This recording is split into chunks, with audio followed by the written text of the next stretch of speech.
ในขั้นเนี้ยการแต่คลางเตี้ยต่ำไปเพื่อสังหารพิษคือตะกลุ่มส่วนของเราយើងទៅទីកម្មតិចដោយការចូលរួមពាក់ព័ន្ធនឹង COVID-19 ក្រៅពីអ្វីដែលជាខេត្តកំពង់ចាមយើងក៏បានរៀបជាថាចូលរួមជាមួយក្រុមគ្រួសារសស្រាវវិករនេះយើងបន្តពេលការតាមតាមផ្ទះរបស់ជាពលរដ្ឋយើ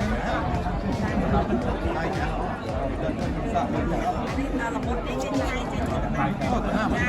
មពេលមកអូយលើកយក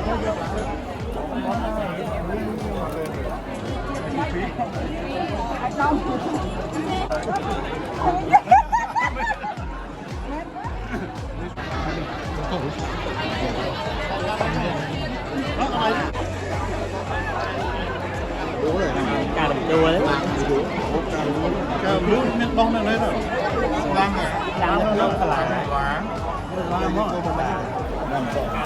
បាទសូម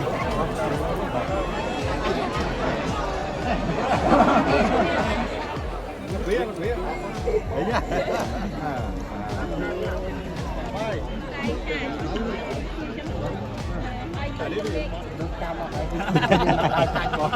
បានដែរ